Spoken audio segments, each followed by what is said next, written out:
Welcome, everyone.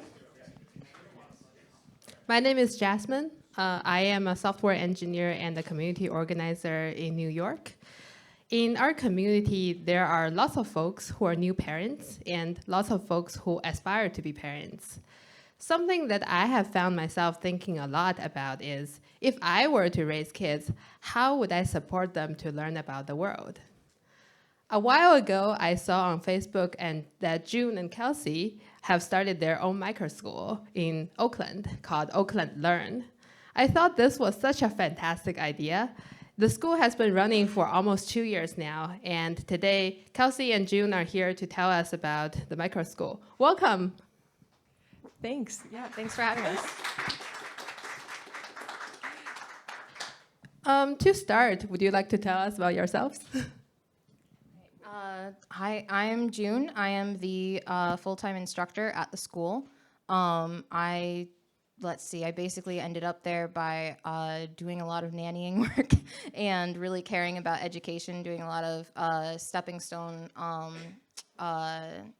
teaching assistant type stuff and volunteer work, and being frustrated with that and wanting to have the freedom to solve a lot of the problems for the kids that I did not have the freedom to solve as an assistant. So now I'm doing this. And I'm Kelsey. My day job is as a journalist, but I'm a parent of 3 kids, and we had initially been planning to homeschool them, and the more I sort of dug into homeschools and various varieties of public and private school, it just felt like the thing we wanted didn't exist. And also, June, who was working as a teaching assistant at the time, had these really fascinating ideas about curriculum development and one-on-one engagement with the kids, and how to sort of balance the 2 warring impulses I had as a parent, where one was let the children enjoy their lives and play and be happy and have meaningful experiences and look forward to every day, and the other one was, but if you train them in something from a very young age, they'll be a superstar. And we were sort of aiming for something that both lets them spend their time in a way they really enjoy and love, and lets them, become a superstar. And June is, I think I said at one point that the only thing that holds up in education research is that little tiny schools built around a teacher who's fantastic and knows exactly what they want to do and gives them the infrastructure to do it work kind of well, regardless of that teacher's philosophy. So we were kind of just doing that. Can we let June teach our kids? And we're really, really happy so far. Can you tell us about a typical day at Oakland Learn? Okay, so a typical day right now is, some of the students come in at 9, and right now those are the younger students. So I do phonics-based reading lesson just for them, and I do some handwriting sheets, and if they're feeling it, we do some math. Using the Beast Academy math curriculum.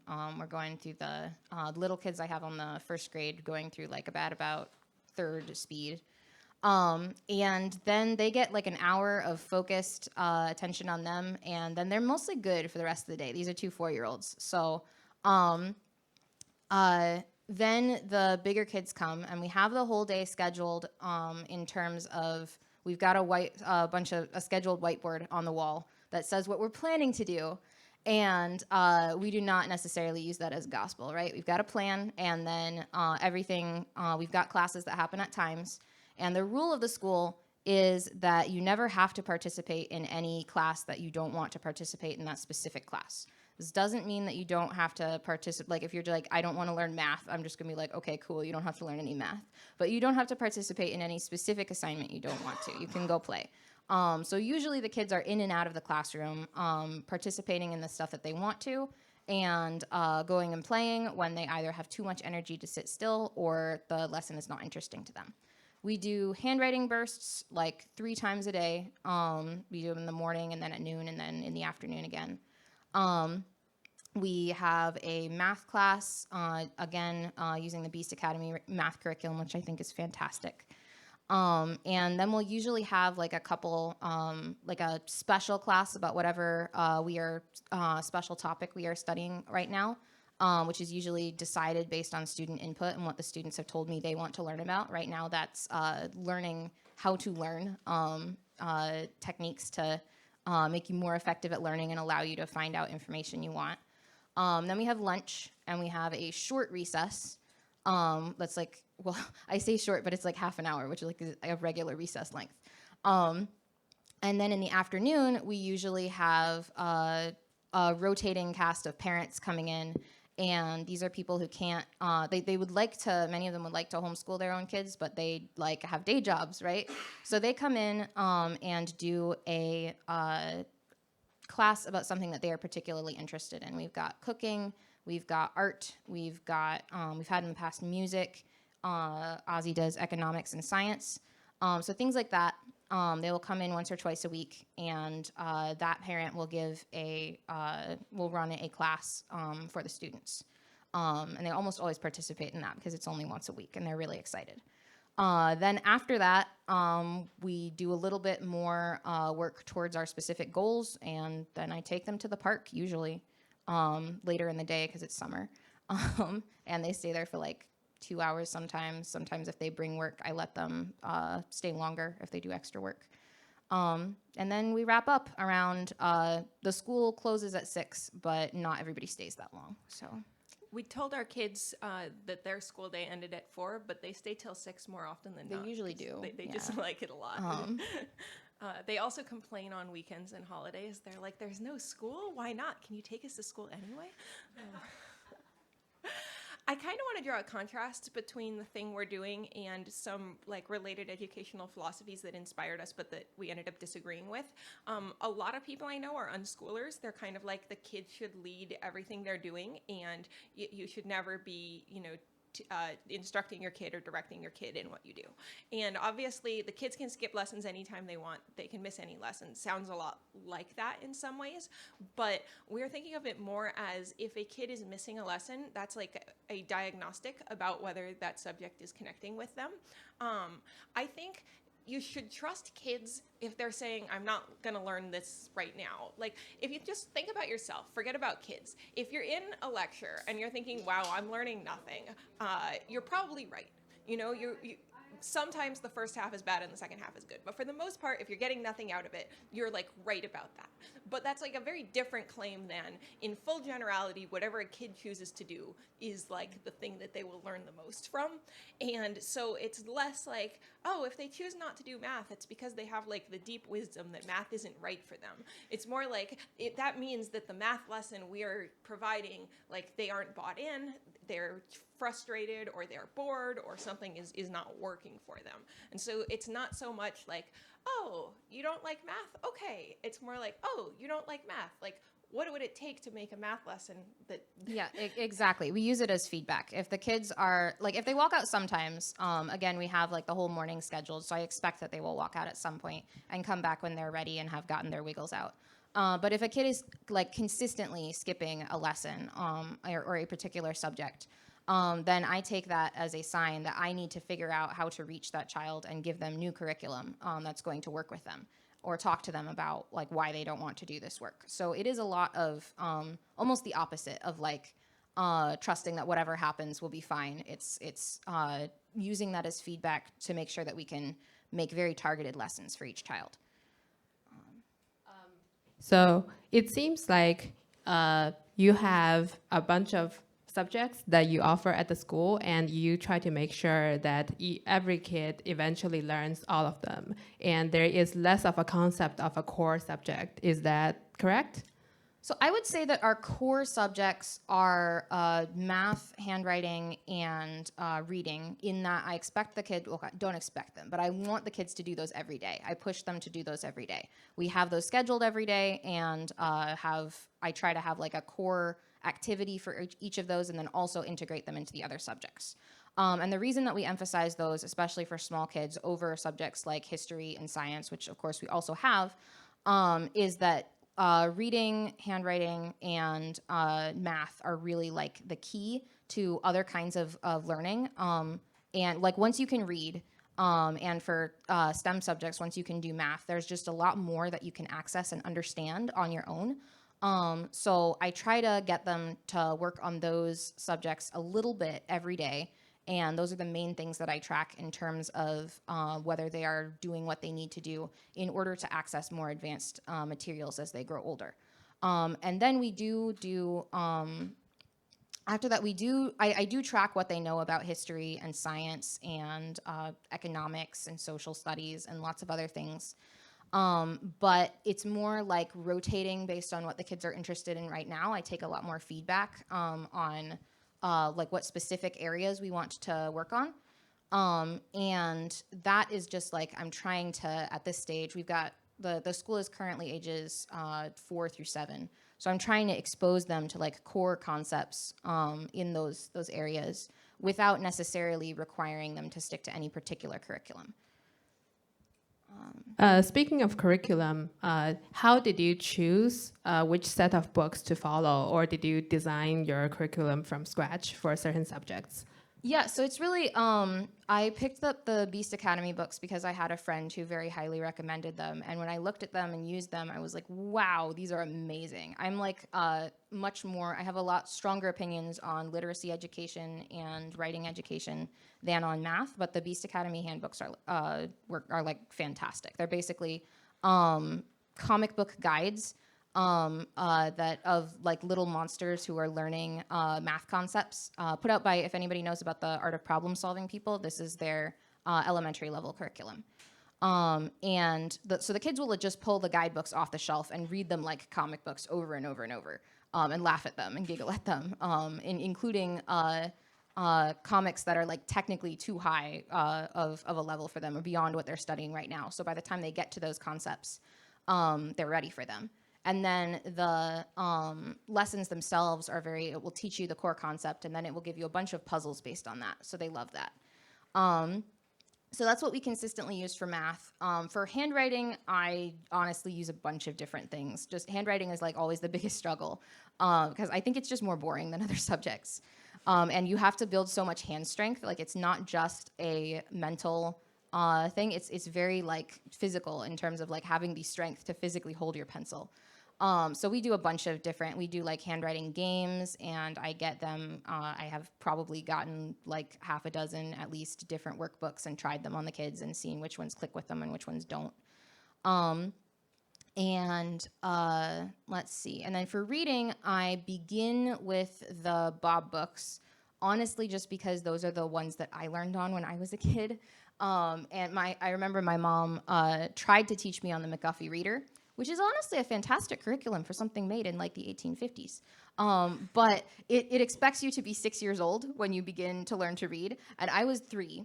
And so it begins with sentences, and then on the second page, you're like, now we've got more sentences, and on the third page, you've got paragraphs. And I was like, whoa, I did that sentence, but you want me to read a paragraph now? That's so much. So the Bob books are much more gentle, and we do a lot of like, I combine the Bob books with phonics-based instruction, so I will write whatever sound we're working on, a bunch of words that have that sound on the board, and go over those words. This is for the little kids who are still learning to like decode things and sound out words. And then the bigger kids, so for everybody like kindergarten and up, I think, is a pretty fluent reader. I will I have a bunch of books that are just like step into reading type books, and they can pick whatever they want, and I will read them with them and help them with difficult words. And often they will read like part of the book and I will read the next page, and we'll take turns. But yeah, so I think the like curriculum things that I definitely use. Oh, the other thing we use for science, we used Building Foundations of Scientific Understanding, which is a pretty good K through second grade curriculum that introduces science concepts in order. So I think those are the main things that I use, and it's honestly mostly just the Bob books were used for me, and the other things are just things I have found or have been recommended to me, and I've looked at a lot of stuff, and that's what seems best. But we do a bunch of stuff ourselves too. Yeah, I don't have much to add to that. I teach the civics class, and it's much more improv because nobody designs a curriculum for like kindergarten and first grade civics classes. I found the stuff that resonates the most with the kids is giving advice. Like I pretend to be other children who have problems, like conflicts with their parents, and then I ask the kids how to solve the conflicts with my parents, and they love giving advice. We have Should I Say Sorry, which is kind of Am I the Asshole for Small Children? Children describe interpersonal conflicts, and the kids weigh in on whose fault the interpersonal conflicts are. There's a reason people love that. The kids love it too. We do a lot in civics class around how the school works, how the school is structured, and what sort of trade-offs go into the school rules. I think because civics on a state or national level is kind of a lot of scale for kids who are very young and have very few reference points on anything. I know June and our first grader went through the California voting guide together and sort of talked about the issues, and I think she got a lot out of that. But in terms of what she finds most compelling, it's should this school have a rule against saying mean things to other kids? And the kids have really strong feelings about that and get into some pretty good engagement and discussion. So a lot of what we end up doing in civics class, and there should be a curriculum for this, but there absolutely isn't, is we're going to pretend today to be a really strict school that, all of the kids have to sit still in their seats and not make any noises and stand next to their seat to answer a question and then sit back down. We're going to be a even more hippie school than we are with no rules at all. And then we're going to talk and compare what did you learn? How much fun did you have? How much did you feel like your environment was a good one to study in and stuff like that? I would be excited about a curriculum for that, but I haven't run across any at all. What are your thoughts on teaching kids digital literacy? So screens, teaching them to use computers, eventually phones. Oh man, I think that's super, super important because I am I think it's super important, but I don't do it in the school, with the kids, at least at this age, mostly because the dynamic where you're okay, you never have to participate in class. You can always go to the playroom or play outside. Does not work, I think, if you also have access to the entire internet, at least if you are 7 years old, right? You're just going to end up watching YouTube videos all the time, right? And so I want them to, I do ultimately want them to be able to navigate the internet usefully and for their own purposes, right? And I also think that there are a ton of super good digital resources for learning there, but I think they take a little bit more maturity to be able to do self-directed learning. Honestly, really, really little kids often don't want to do stuff by themselves. You'll be all right, I'm gonna let you do this, or you can pick an activity. Please do that by yourself. And they're no, please help me. Please do this with me. So yeah, we do not use screens inside the school apart from we have a projector that they can buy certain whitelisted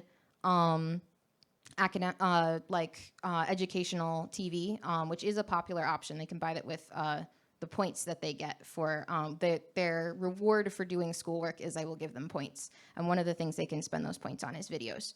But mostly I don't let them use computers, honestly, partly because they break computers. I've tried this, and many of my old computers are missing keys because I foolishly allowed the children to do something on my computer.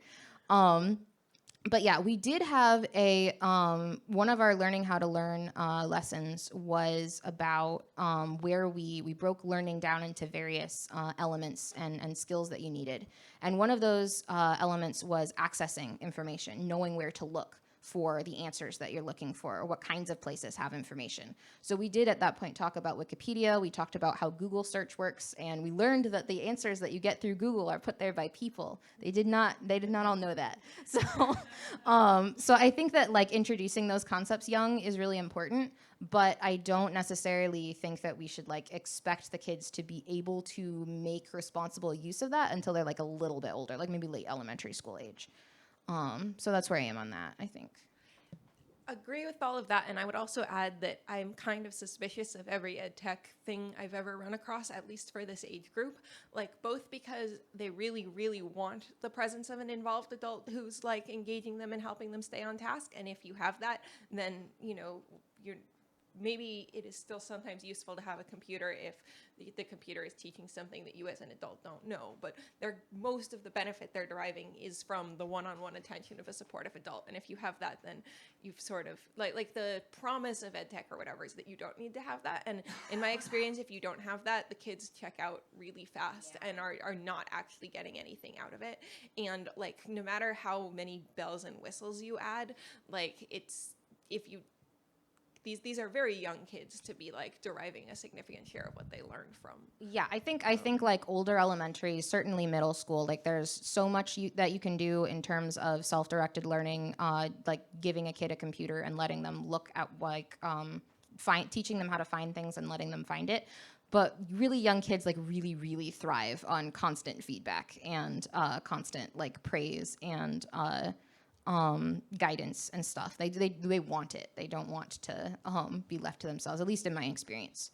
One exception, our child who my daughter just completed first grade and is starting second grade, got really into logic gates, and there was an online thing that lets you like build the components of a half adder, sort of like piece by piece. Yeah, that's it. Yes. She spent like a couple of days just doing that, and we let her. We were like, yeah, that sounds great. But I think it's kind of rare for something to like capture the kid's attention, and the fact that it was proof-based and therefore you had like the instant like validation, like did the thing you built work or not, was like a significant ingredient. So let your kids do NAND gate, but it's the only thing. Like I do also like let's see, I've pointed them at like Duolingo and stuff because like philosophically I think it's super important to introduce foreign languages young, and like it's one of the most valuable things that you can do in early elementary because it's one of the few things that like early elementary schoolers are actually better at learning than later grades, which is not true of like math or something. But I'm not personally qualified to teach it, so I did point them at Duolingo and stuff, and I will sometimes also, there's a cool website called Dollar Street, which has so many pictures of like households of people all around the world at different income levels. And I did show them that, and we compared and contrasted what different people had and what we expected them to have and what they actually had. And so I do think that there are a bunch of resources on the internet that you can show very young kids as an adult and point them at. But they don't like necessarily have the skills to like navigate the internet like completely on their own, right? You have to do a lot of curation, I think. Yeah, I guess that's my opinion on that. How many adult hours are involved in operating the school? Okay, let me see. So I am doing school stuff about 45 to 50 hours a week right now. And which, not counting like part of my brain is constantly lesson planning all the time because I can't turn that off.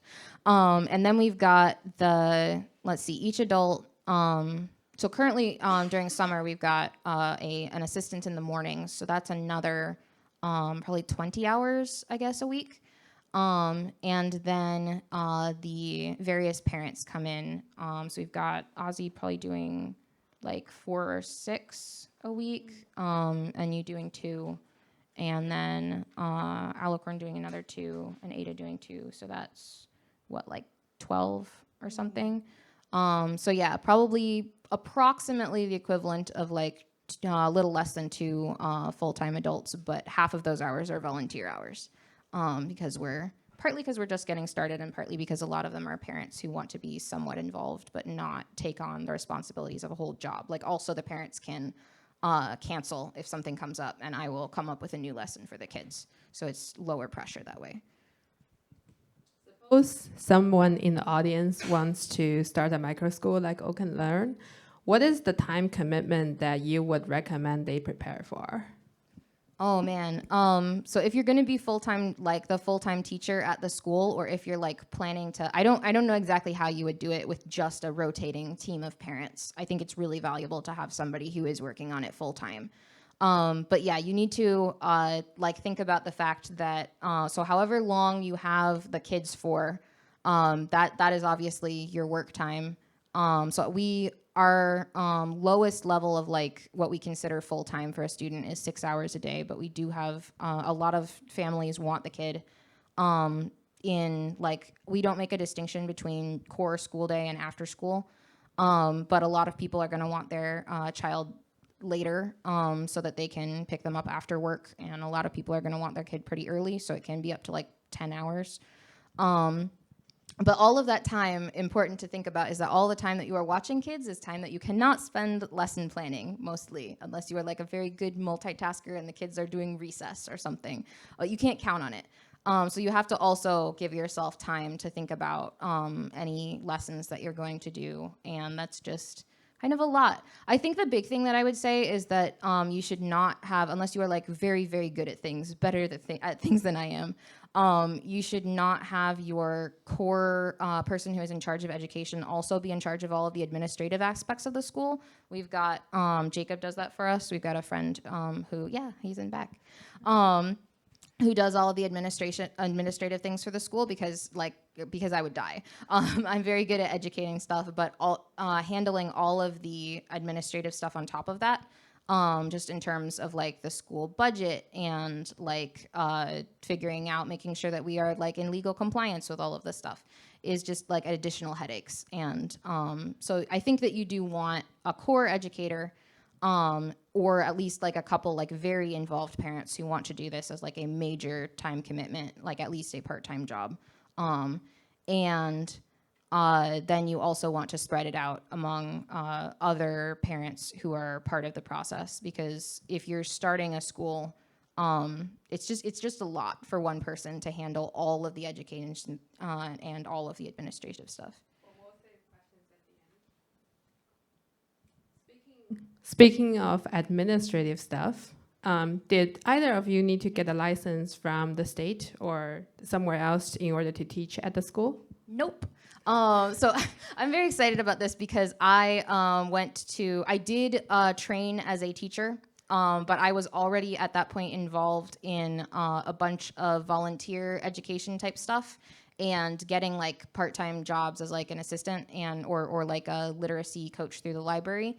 And I wasn't learning anything in college, and it was very, very depressing. So I did not end up getting my teaching certification, even though I went through the beginning of that process in Indiana, which is different in Indiana than it is in California. But luckily, California has the same system for homeschooling and for starting a private school. So it is like the same thing. So this means that homeschooling is like a little bit complicated compared to other states, but starting a private school is by comparison very easy. You do not need to have a certification. You do not need to have like really any particular qualifications other than that you need to, you are legally required to keep records of attendance and of what your students are learning. And there are certain things that you have to, you're required to teach. They're mostly very, very basic, other than there's a laundry list in history of things that you have to cover. And the enforcement mechanism for that is just that you have to be accountable to the parents of the children in your school. You have to keep records and make sure that the parents are able to access those records. So it's really easy, actually, compared to like what it could be. And you do not need a certification to do it. I think a lot of people who've interacted with the California state government in other capacities kind of expect it to have like put, these like absolutely enormous hurdles in the way of doing something like just starting a private school with your friends. And this is going to vary a lot by state, but in California, it is not hard. It is, yeah. Yeah, one thing I should say, though, is that the process for starting a school for like kindergarten and up kids is much easier than the process for starting a daycare. There is a ton of regulation of daycares, of in-home daycares. If you are, if you are thinking of doing this with like exclusively like preschool age kids or whatever, there's a lot more regulation for preschool. So, and I cannot actually tell you what all of the regulations are because I looked at them and they gave me a headache. So I was eventually like, okay, we can have like not the number of like young kids. We have had some very young kids like as a favor to some friends when we were just getting started, but we are moving on to like, we're gonna have 5 and up in the school be the range that we serve, in part because 4-year-olds take a lot more, they need a lot more assistance to just exist in a classroom responsibly. But there's also a lot more regulation if you are going below kindergarten. So you want to keep that in mind if you're thinking like, I want to start younger than that. You want to make sure that you look into both the regulations for preschools and daycares and the ones for schools in your state. If anyone in the audience knows about the laws around microschool or homeschool in New York State, I would love to chat with you after the session. Did you do any formal registration of the school as an entity or nonprofit or other type of institution? Yeah, I believe that we are like a registered business and are working on becoming a nonprofit. That's my understanding. That is also my understanding. Yeah. Yeah, we have a school board, and the board has had like a few meetings and has had to sign some documents and stuff, but it hasn't been like super onerous.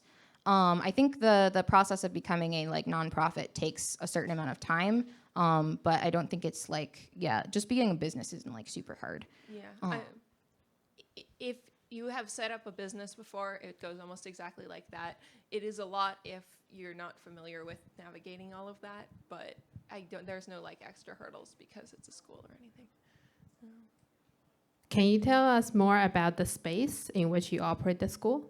Oh yeah, absolutely. So when we were first getting started, just rented a like completely normal apartment in an apartment complex. And this was okay for getting started, but it was not really a fantastic learning environment, partly because the little kids are really loud, and they will annoy other residents sometimes. And partly because they also annoyed each other because there was no soundproofing particularly in the apartment. And if you have like a rule of like you can always go to the playroom and play, the kids in there will be loud. And if you have like a separate library or a separate classroom, then the children in the classroom will be bothered by the kids in the playroom. So when we were designing we did a remodel of our friend's lower level of their house to use as a school. And so we, some big things that we emphasized were we wanted like enough space that the kids could comfortably move around the classroom. We've got now enough space for like 10 or 12, I think, to comfortably move around in there, which is not how many we have, but we can grow to that size. And then we've got the playroom, which has a bunch of soundproofing considerations. I know that the like studs don't go completely through the wall, and there's a bunch of soundproofing stuff that was done during construction to make it such that like if a child is screaming and very angry, you can hear them, which is good because you want to be able to solve those problems. But if they're just playing at a normal volume, then they do not bother the kids who are outside in the classroom trying to learn. And then we also have a backyard that they can run around in. So it's pretty good. I think that you like if you want to do this, you do want to think about having some kind of separation between the play area and the classroom area, because if the classroom kids can like see the kids who are playing, they will like either be very annoyed or they will like want to go join in and not want to do learning even if they were previously engaged. So you do want to like think about having that kind of separation in the space, but then at the same time you need to think about like how much adult supervision you have to go around and like which areas you're okay with the kids being in unsupervised or like how many adults you need on supervision. I'll say on the quality of the soundproofing that sometimes I go into the school and it's like eerily quiet. Like as a parent, that quiet is probably a sign that they're like up to something. And then it's just that in the playroom they're playing but they're soundproofing, and in the main area you've got kids like lying on the floor with economics textbooks they're reading and you're like, oh. Aside from soundproof between the learning and playing areas, what are the most important pieces of equipment that you have found to have in a microschool? Oh man, I really, really like my whiteboard. We went a long time without having a whiteboard before I was like, yes, we need to buy one. So I use that a lot.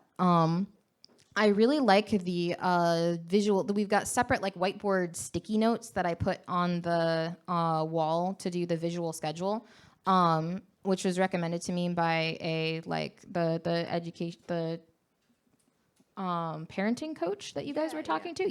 Yeah. And that has worked out really well. I think the kids really benefit from, even though we don't stick to the schedule, they really benefit from having a thing that they can look at and see like what the plan would be. And like, we're going to deviate from the plan, but we know what the plan is, and that's comforting.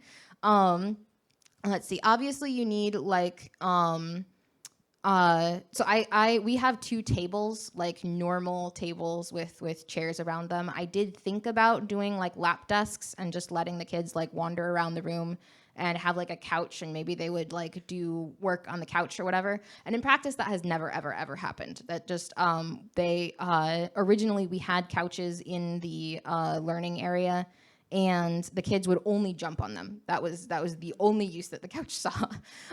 So I don't know if that's true for all kids, but the lap desk idea did not really like pan out. They did not actually ever do work not at the table. I think they like benefit some from the like separation of like, this table is the work area and this other place is the play area, or this is the reading area specifically. Let's see. I think like a big thing is just like, if you're going to allow the kids to spend a lot of time reading by themselves and learning that way, then you need to have a library of some kind. So I have like lovingly created our library of, I think, probably like 2,000 books at this point. Yeah. And you don't need to like have something super, super fancy, but you need to have enough books like at levels that are appropriate for the kids, that they can find stuff to read about whatever they are interested in. So I think that's a big thing. I think library curation is a huge element of the school going well, and not at all one I would have been equipped to do. So I think if you are starting your own microschool, you should have somebody who's like, yes, designing a children's library like makes my heart sing, and I'm willing to spend several $1,000s and like a lot of my time on making it happen, because there are a ton of really good books there that I fondly remember from my own childhood. There's a ton of really fun books that didn't exist when I was a kid. Graphic novels as a like form factor for early elementary school have like taken off since we were kids, and there's a lot of really excellent ones. And yeah, just the amount of times that they're all happily reading, you know, at all of their different reading levels. It seems like it's probably both really good for the school's overall function and for their like happiness. And I don't know, as a parent, it's always like really good to see like kids enraptured by books and stuff. And you need someone who can like obsessively curate a really good library to. Yeah, it doesn't like necessarily, like, I'm not sure if we probably spent between like $2,000 and $3,000 on the library. It doesn't have to be like a huge amount of money, but it's either going to be a big money investment or a big time investment, and we have kind of like split the difference. You can like find a bunch of cheap books at like library sales and stuff, but then you have to be like, okay, I'm looking at where the library sales are, and I'm going to the big sales, and I am like constantly looking at like Craigslist free for books and stuff. So it's either a big money investment or a big time investment.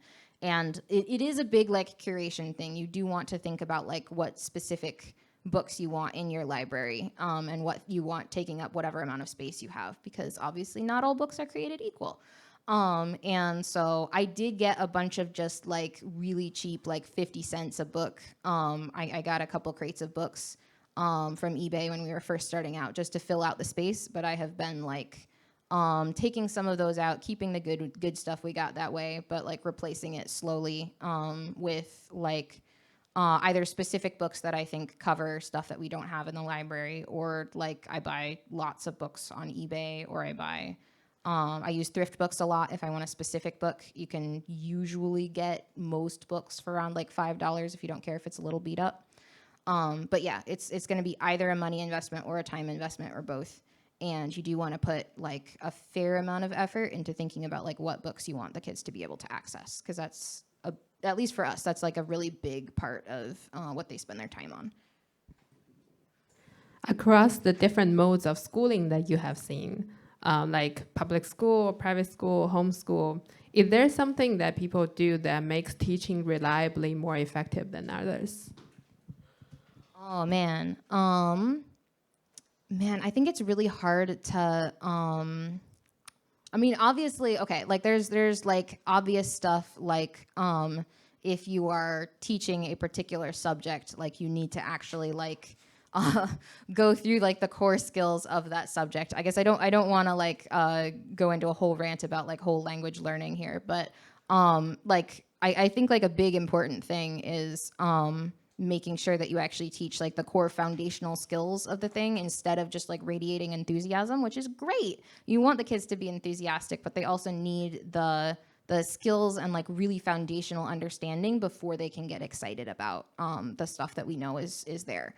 I guess the other thing is like my impression is like almost nothing in education replicates successfully, which is really depressing, except for giving kids one-on-one interaction. If you do almost anything in a one-on-one tutoring situation and are able to give the kid that individualized instruction, then no matter what you are doing, it will probably work.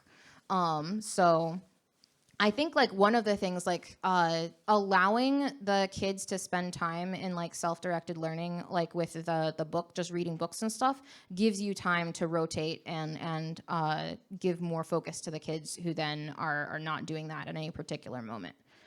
But honestly, like in terms of like being effective as a teacher, I think there's a lot of stuff that we haven't particularly like codified and learned. There's just a lot of like stuff that I think teachers tend to learn as like hard-won wisdom over the course of like teaching like in a classroom. And I'm like still a fairly new teacher, so I know like way more than I did when I started the school, but I'm still learning that stuff.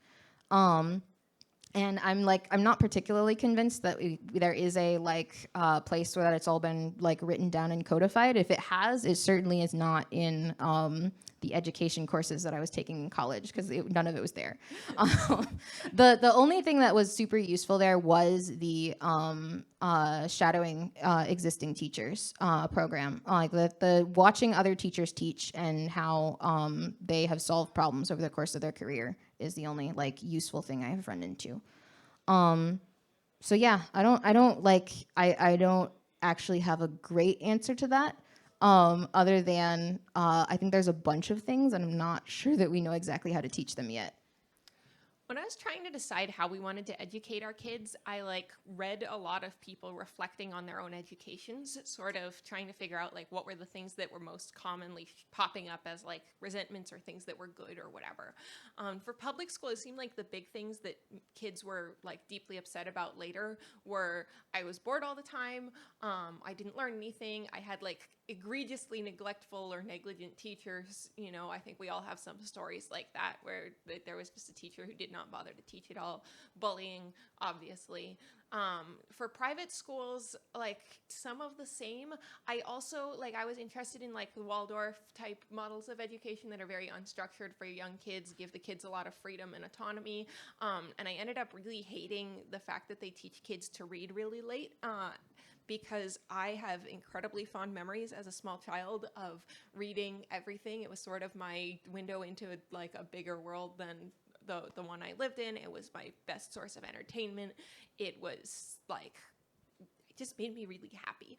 And a lot of the stuff about, oh yeah, we teach kids to read really late, that a lot of these private schools will give you are like, and it's fine, as adults they are not worse readers than someone who learned to read early. This is probably true, or probably true on average or whatever, but that is still like 4 or 5 years of someone's life where they could have access to reading, something that brings them enormous joy and like imagination and opportunity and like the ability to connect with things outside themselves. And you're taking that away from them. And it's like they may catch up on the skill of reading, but it just seems crazy to me that a lot of the like non-traditional private schools like just take that away for those years or discourage kids from learning that skill for those years. And then are like, it's fine as long as an adult they're not behind. That's not really my standard for fine. Right, and then also they cannot use those years to learn a lot of other stuff because so much information is contained in books, and you don't want to be dependent on a teacher to like tell you things. And like you can access a lot of things in video form these days, but again, young kids do not always have the ability to like you can't if you can't read, you can't even like Google search and figure out what the video is about before you watch it, you know. So yeah, we really emphasize very young literacy as the core. Like we don't like push the kids to like, we're not disappointed in them if it takes them like, it's normal for it to take a couple of years to read. But because of that, we want to start that process young and make sure that we are getting them started on building those skills. Yeah, and then for homeschool, it was actually really interesting. A lot of people had very positive experiences of homeschooling, especially if their parents were kind of like, they had a vision and like really, really wanted to make their kids' education work and were able to iterate a lot and be responsive. A lot of kids have really bad experiences homeschooling. And the thing that sort of stood out to me as an explanation of how that happened was if you are homeschooled, then your like access to the wider world and to adult attention and support and structure all runs through kind of like a single point, often mom. Homeschooling where both parents are involved seems to go a lot better than homeschooling where it's just one parent involved. But when it's just mom, then, you know, at some point over the like 12 years of a child's education, there's going to be the death of a parent. There's going to be a difficult pregnancy. There's going to be a period of illness or burnout. And a lot of adults who were homeschooled remembered like the couple of years where my mom was depressed as like the worst years of their life because they obviously having your mom be depressed and withdrawn is hard all by itself. But if your mom is also your teacher and your mom is also the person who organizes your outside activities and socialization and structure and things like that, you just kind of lose everything sort of all at once, emotionally and socially and intellectually. And that kind of made me go, wow, I had not at all thought about homeschooling having like your child being taught by someone else reduces variance in the odds that all of the people that are important in their life are going to suddenly not be there at the same time goes down. And that was like an important angle on homeschooling that I had not thought about, but it was like a frequent thing among former homeschoolers who resented it. They were like, it was great. My mom got burned out, or my grandfather died, or there was a difficult pregnancy. And then there was like 3 years of unrelenting misery. And then that kind of scared me. That kind of turned me off of homeschooling a little bit. And then with more like radical like unschooling stuff, I just asked a bunch of unschooled adults I know, like, hey, like, would you raise a kid that way? They all said no. Like varying strengths of no. One was like, well, I do think it was good for me. I don't regret my childhood. I wouldn't raise a kid that way. And some were more strident. And I think it was a sense that like, there was a lot of like floundering and wasting potential and feeling very frustrated with themselves. And like, it seems like a common dynamic there is kids like ending up blaming themselves for the fact that they're not learning more because they've been told it's their responsibility and then they don't have the skills to execute on it. And then they end up just kind of feeling like it is their own personal failure that they're not learning. And this doesn't seem like a great way to relate to learning for me. And yeah, this is more like negatives than positives that I encountered thinking about other kinds of school. But those were like pretty formative for me, was like what like haunts people as adults that can we make sure none of it happens. Knowing what you know now, if you were to start the Microschool from the beginning again, would you do anything differently? Oh man, I think the big thing is I would take the space considerations really seriously at the beginning and think about how I want the space organized, because it just makes an enormous difference, like with childcare in general, what kind of space you are working in, and how that space like causes conflict or stops conflict before it starts. So you really want to think about that. I think a big thing is like I've certainly found like more curriculum and stuff for each individual kid, but I'm not sure that I could have skipped that discovery process, really. Like, I'm going to have to go through it again for more kids, and I'm going to have to become more familiar with what kinds of curriculum is out there, and build up my store of things that I can use. I guess I'm really, really thankful that I had friends who were willing to do the administrative stuff, because I spent so much time on, especially in the first year, like building up like what kinds of curriculum we were going to do and constantly coming up with new activities. Because if you have a policy of like the kid is like not interested in this thing, so they're gonna leave, and I've made it my responsibility to come up with something new, you're not going to do curriculum development once. You're going to do it over and over and over and over and over. And if a kid is very like having a really hard time with a particular subject, you're just going to have to keep wrestling with it. So it ends up being a huge like time commitment, and like commitment in terms of like how much of yourself intellectually you need to put into it. And you don't necessarily have time for all of the like logistics concerns. So I'm really, really thankful that I had some people to help me with that part. Let's see. Oh, I would put a lot of thought into I would go back and tell my past self to like take classroom behavior rules seriously. My past self was very like, oh, we make kids sit in desks and we make them like not talk or whatever. And like there's just a lot of things that like I feel like we could give them a little more freedom. And I am honestly so much more sympathetic to traditional schools after having started this project, because if you have a bunch of kids who are like, and you give them like adult amounts of freedom, they are not adults and they do not use it in normal like ways that you would expect. So if you're like you can to be clear, we do currently allow kids to like get out of their seats and go to the bathroom when they want to. But I am a lot more insistent about enforcing the rules that like toys stay in the playroom, and that if you are being disruptive, then you need to go to the playroom or outside. You cannot stay in the classroom. I'm a lot more consistent about that than I was at the beginning. And I think if I had been consistent the whole time through, I would be having fewer problems with disruptions now. Because that's a big thing. Like you do need to like kids need to go through the process of learning to exist in a classroom. And just because you're running your classroom differently than a traditional classroom does not mean that they don't need to go through that process. They just need to go through that process for learning to exist in whatever kind of learning environment you want it to be. They will not have the skill of like behaving in reasonable ways and not screaming and not poking each other and not like they don't know that there is a rule about where the toys stay or which things we do in the classroom unless you tell them and enforce it. So I would tell myself to like really think about behavior stuff and make sure that I do enforce behavior rules consistently at the beginning. Yeah, I have also had the experience of, so to be clear, I think we're doing way better than traditional school on every metric you can describe. The kids like going every single day and beg to go on weekends. That's better than, you know. They convinced their parents to take them to the school when I was not there during Christmas break because they missed school so much, and then pulled out their handwriting books and like made their parents do handwriting sheets with them.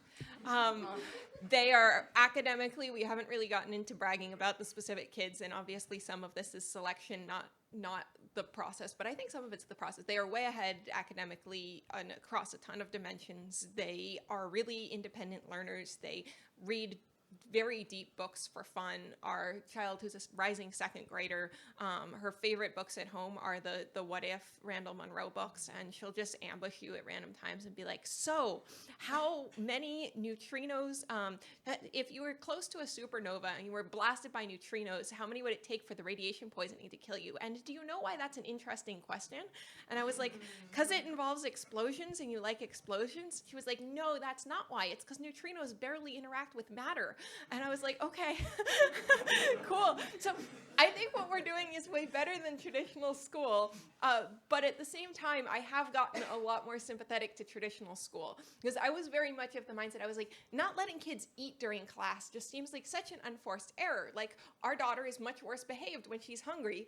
And if she has access to snacks, it's much better. It is true that letting kids eat during class improves their behavior. Also, they will coat the entire floor of the entire building with like crumbs and jam and sticky stuff, unless you are like, you know, have a lot of resources to hound them about cleaning up their messes until that has become a habit, which takes kind of a while. And I totally get how if your school starts with kids who don't have the skill of cleaning up their own messes, and it is a skill, right? Like, even if they are trying to clean up their own mess, they are capable of making a mess that they are not capable of cleaning up, even if they try very hard. And if you tell a group of adults, like, obviously leave if you need to leave, go to the bathroom if you need to leave, you tell this to hundreds of adults, 0 of them are gonna like rocket to their feet, yell, pee, pee, pee, pee, I need to pee, and then like dance over to the bathroom.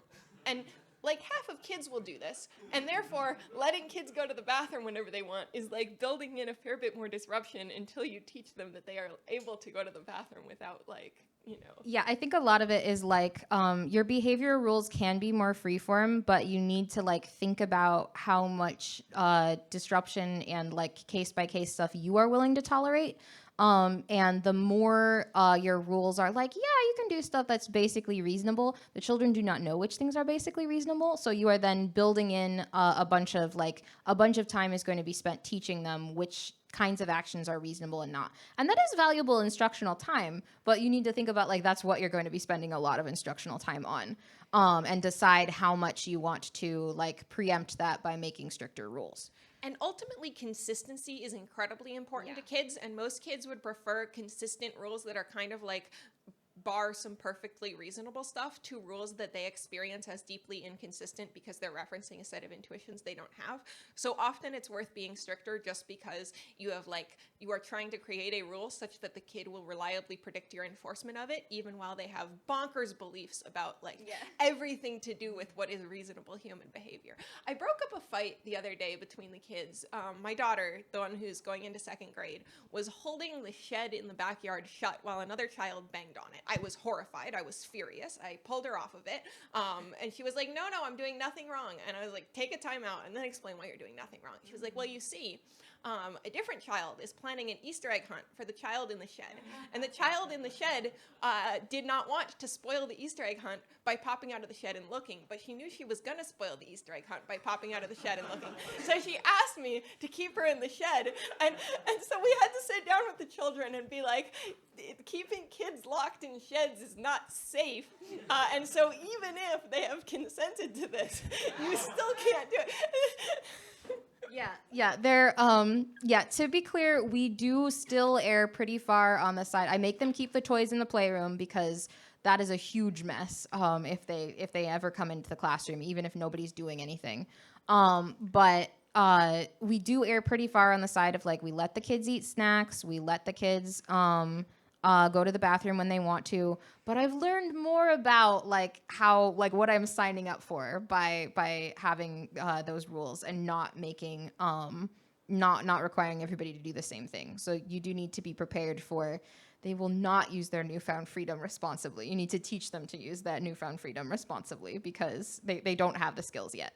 Oh, also free speech. I started out being like, that's so hard. It seems really fucked up to tell kids, like a lot of schools have rules like you can't tell another kid you're not friends with them or something. I was like, that seems like really kind of damaging if you like can't let kids, be honest with each other or whatever, and you're telling them all like that they have to pretend to be friends when they're not.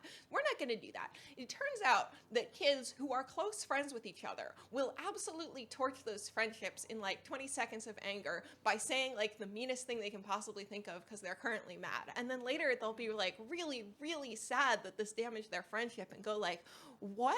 And a kid say to another kid, I'm glad that you got hurt because I hate you so much. This was her best friend and she was devastated when afterwards her best friend didn't like her as much. And I was like, yeah, if you're mean to people, they won't like you. She was like, what?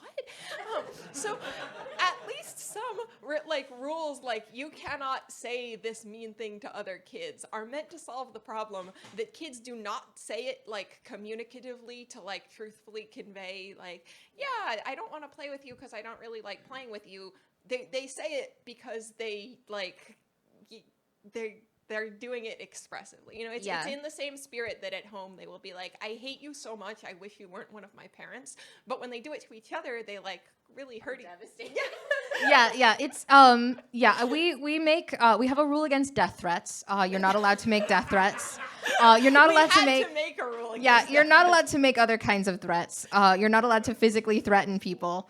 If that we've had like arguments about whether I said that if they did this might happen. I wasn't threatening it, but I was just making a prediction.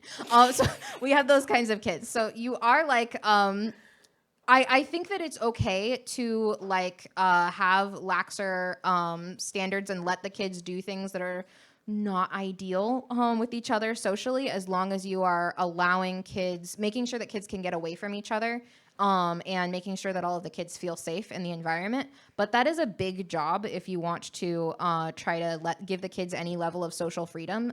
Making sure that the kids feel safe and that they can be honest with each other is really hard. So I'm not like necessarily recommending against it, but you need to understand then that you are signing up at that point to teach a ton of social skills.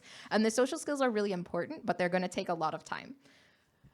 Like related to that, at one point we did a civics lesson where I was like, let's talk about whether the school should have a rule against being mean to other kids. And one disadvantage of letting kids be mean to other kids is it might interfere with them building friendships with each other. And it turned out during that civics lesson that all of the children were under the impression friendship just kind of randomly fell from the sky on children, and that there were no actions you could possibly take that would either strengthen or damage a friendship. And when I said, yeah, you can actually deliberately become friends with someone by like being fun for them to be around and like being thoughtful towards them, they were all like, whoa, life hack. You can deliberately make friends? Wow, can we like stop what we were doing with the civics class and practice learning how to make friends? So we did. And I had assumed that they were like kind of being standoffish or whatever, you know, as an expression of their preferences. And it turned out that at least in many cases, they just hadn't realized that there was a relationship between their actions and the strength of their friendships, which they really wanted and really valued and were excited about strengthening. Oh, one last question from me, and then we'll take audience questions. What? Oh. Okay. Oh no. Yeah, I thought it was an hour and a half.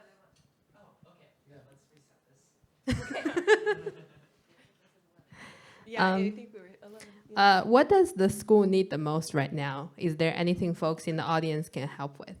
We need students. So the thing is, the big thing is just the economics of like running a school like this don't work out fantastic unless you have a certain number of students. And we've got 4 right now. I think we've got a 5th one coming in the fall. Especially with little kids, you really, really want to have like 2 adults in the space at any given time.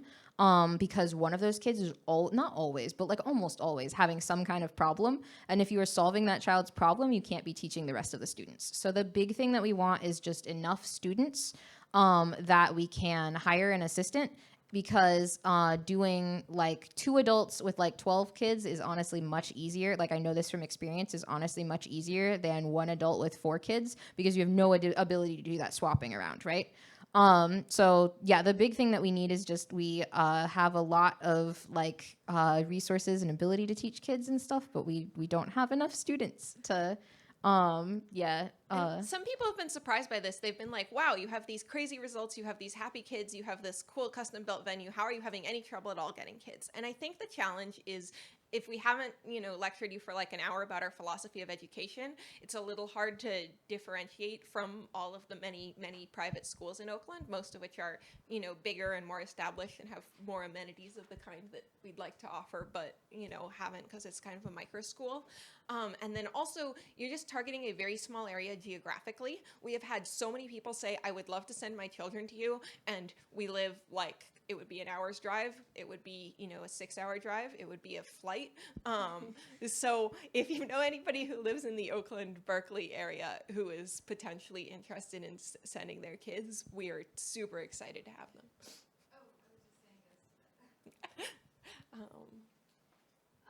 Okay, thank you so much, June and Kelsey, for showing us what's possible. I will open it up to audience questions.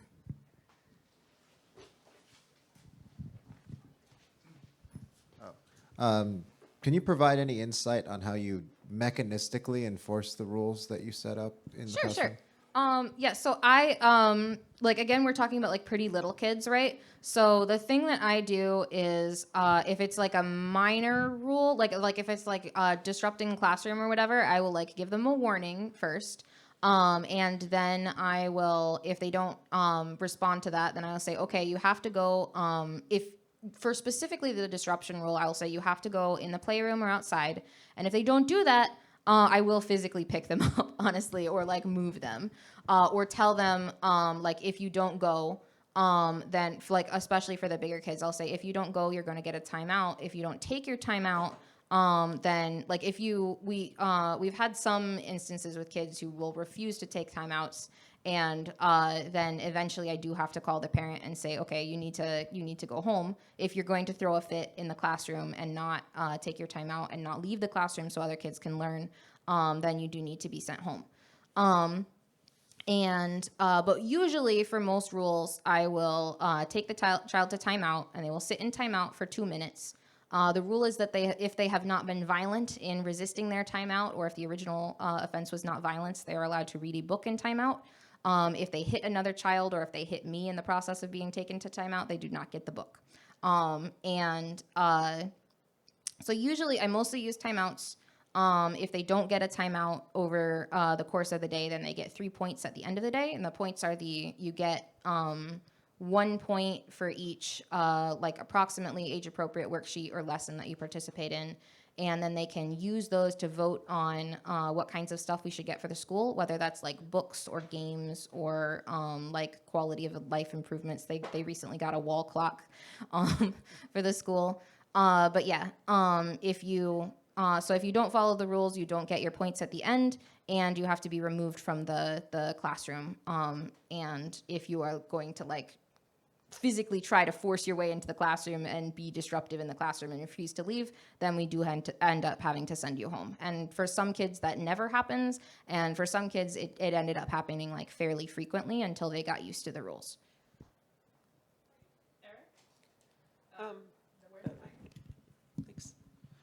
Thanks. So it sounds like your what you teach the kids is pretty responsive to what the kids want to learn at the particular time.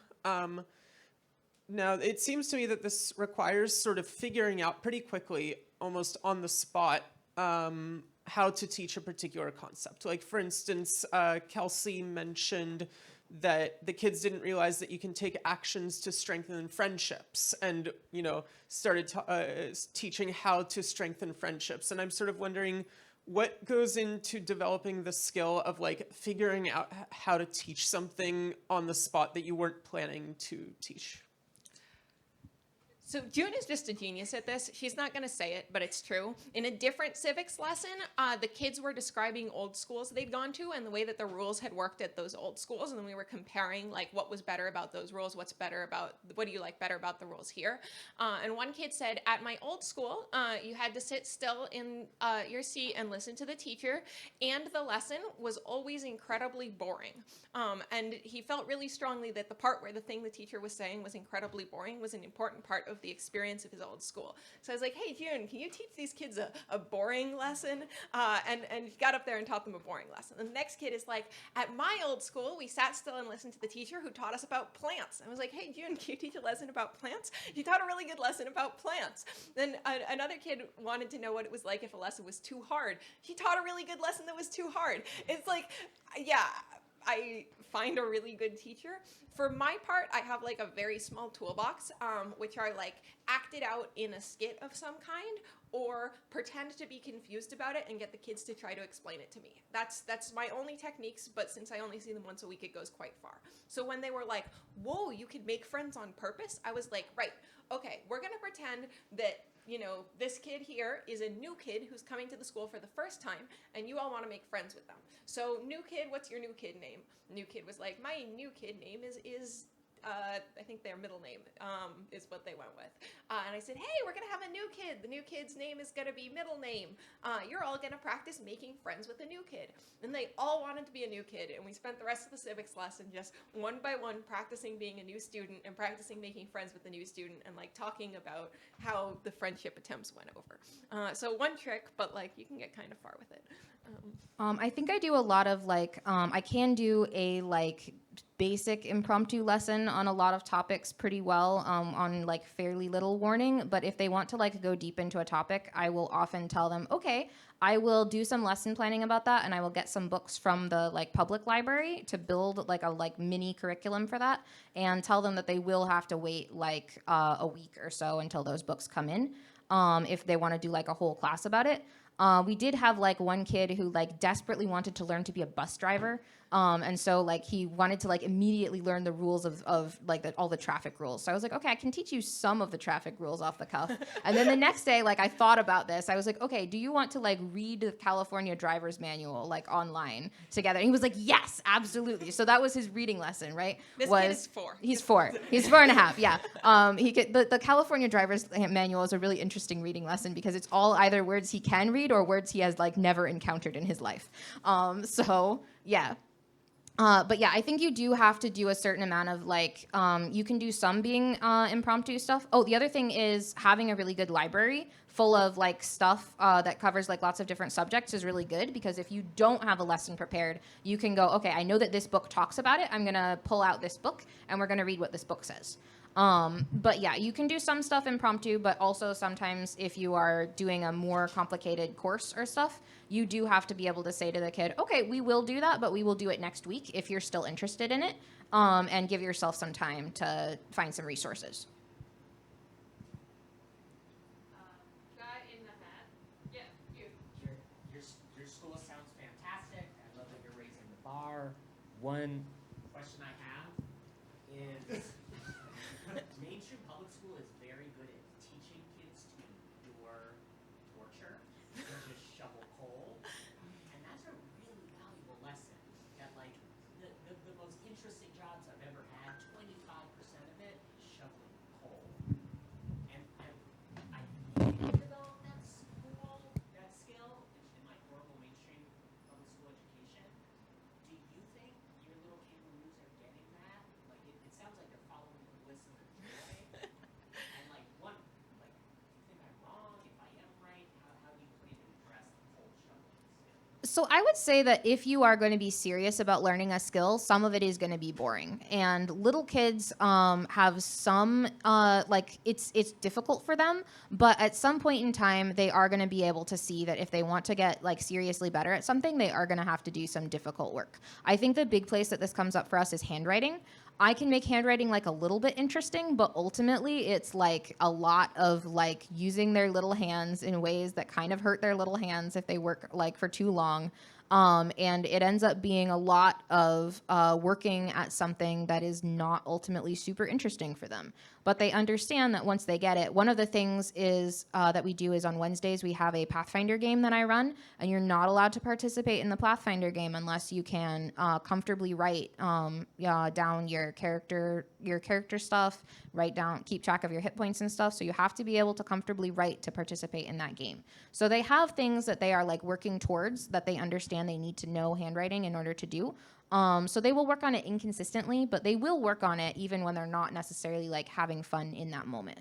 And that I think is like, I'm hoping that that is enough of a balance to like give them some of that skill and hopefully allow them to learn to push themselves to get to things that they want instead of like having adults behind them making them do it every time.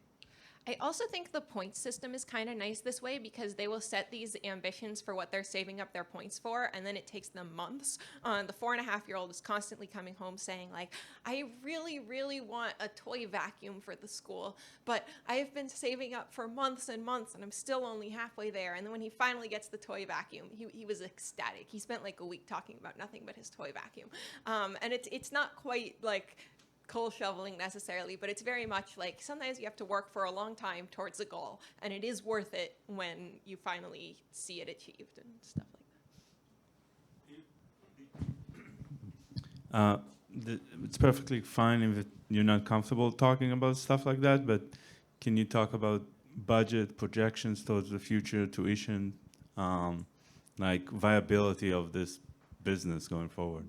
Yeah, we do. Our base price is $1,200 a month if you are going for 6-hour days every day. If you were going for the maximum amount of time we allow, which is 10-hour days, it would be $2,000 a month. That is for like, we do give some financial aid to people who cannot afford those prices. But yeah, ultimately, like, I think it's like, it's not viable, but honestly, you're one of the big problems with education is just that it doesn't, it's hard to pay teachers enough if they are not like, it's hard to both keep class sizes small enough that you can work with them and pay teachers enough to be competitive with other jobs. I am really, really happy about teaching and wouldn't want to do anything else. But yeah, I think it would be difficult to, like, as you scale up, get people who like are motivated, like, and are weighing this against other things that they could do, and are happy with the amount of money that they could get. It's not like bad pay, but it's certainly not software engineer pay, right? So I think it works, but it's not. You need to have a certain number of people who are willing to do it, and I don't know how many people are willing to do it in terms of scaling up on the teaching side. Yeah, I think one of the recommendations I would have if you're starting a micro school is have someone who is willing to pay like above normal private school tuition to like get the logistics running and make it work, and then let you offer what we're actually offering is lower than nice private school tuition by a significant margin. And this is partly because, you know, with a one-room schoolhouse, like we're not competing facilities-wise with the fancy private schools. I think we're offering the kids a better experience, but we're not competing facilities-wise, so it'd be hard to charge the same price. And the other part of it is that we want really bright kids who are being really underserved by Oakland and Berkeley public schools to have this chance, like even if they're not, they don't have two software engineer income families. And I would feel kind of sad if like we were charging a tuition rate where there was just no chance for most families. Like if Oakland Learn is the right environment for your kid, I really, really want us to be able to take your kid, you know? And we've made some sacrifices on the salary side and on having everybody except June be a volunteer and on paying June wildly less than she's worth in order to try and achieve, if this is the right place for your kid, we want them.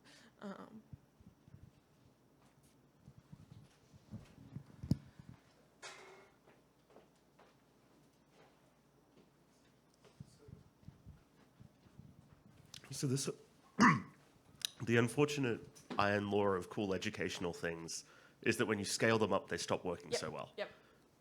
What's the sort of natural size, or what's the largest you would want to scale this up to? Oh man, so I have like it really kind of depends on how many like what happens, but my dream really is like I would want to have I know other teachers who are really, really good and are frustrated with the education system.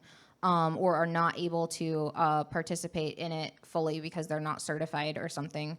And I do think that I could get like some of those people together. And as the kids get older, I do think that kids benefit a lot from specialists in particular areas. So I would want ultimately like having multiple teachers who could specialize in different things. I'm more of a like reading language arts type person. I would want, in particular, a math person. And then you can go up to a larger number of kids and have an assistant, like have some floaters who are working with the kids in like the main area and then pull them out for classrooms. So I'm not exactly sure how big you can go with that model, but like if I had enough kids who actually wanted to go, and I could like convince some of the education type people who I know are in a pretty like financially difficult situation at this point in time, we could probably go up to like at least 30 or 40, and then after that I would need to come up with some kind of hiring process and try to figure out how to get more people who are like in line with our particular priorities, or figure out how to transmit those priorities to them. And I don't currently know how to do that. I don't know that it's impossible, but I haven't tried, so I don't know how hard it is, and research that other people have done suggests that it's pretty hard. Yeah, my general assumption is that nothing scales beyond like you and maybe people who can learn from you about what you're doing, but we could probably get a fair bit bigger. Like yeah, and like some things, like there are like I think there are some kinds of education that scale. It's not literally impossible. It's just most things don't, and we won't figure out which things do unless we try, I guess. The answer would be like you want another small scale, like you want to serve a bigger area, right? Yeah. So in some sense, you don't want to just grow your school. You want to initiate a new school on the same.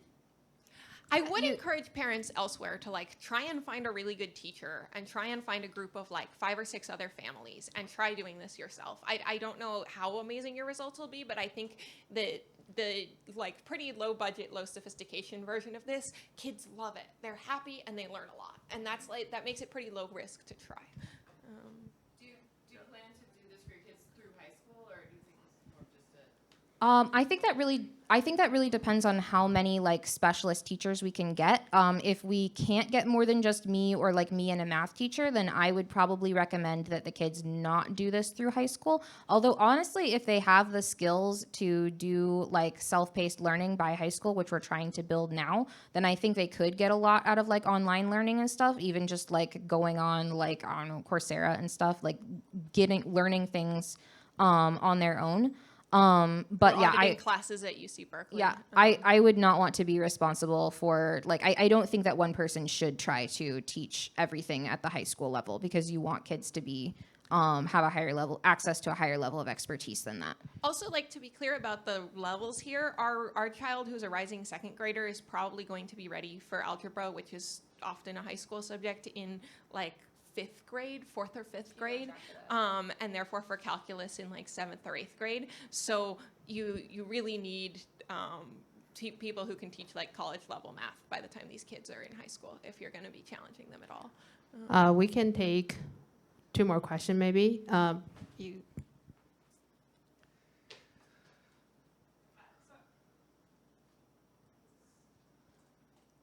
So I have 2 questions. So one is, I know you did a lot of exploration, on different teaching philosophies.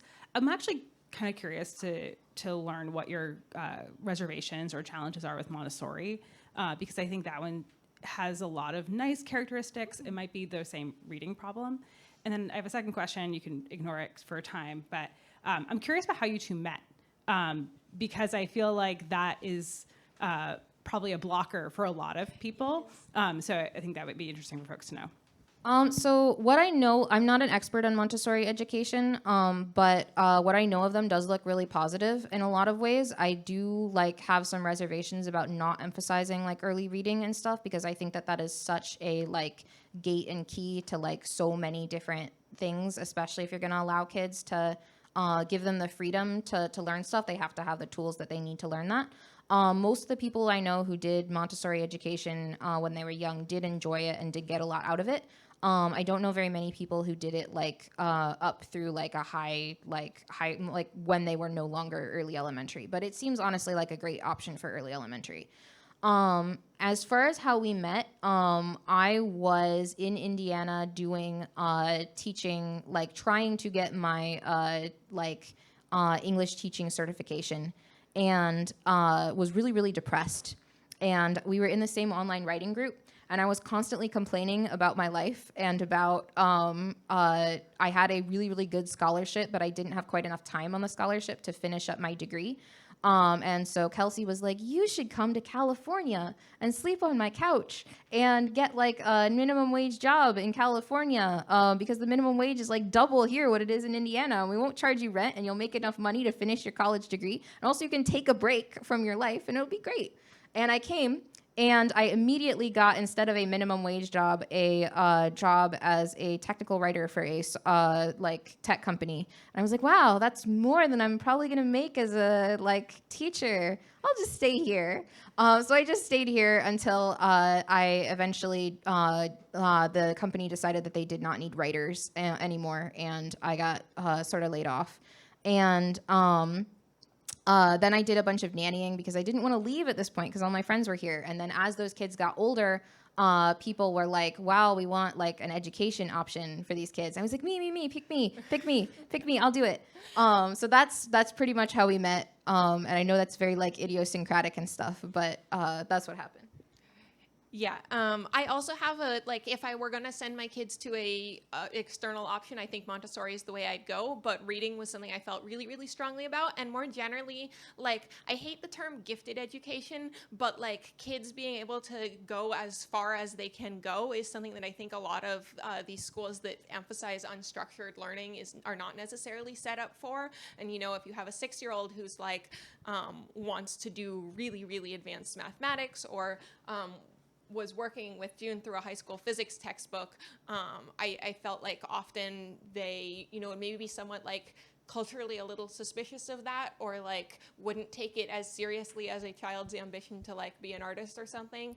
And I it's like fine with me if a kid doesn't want to work through a high school physics textbook in first grade. But if they do, I wanted to make really sure that the school had space for that.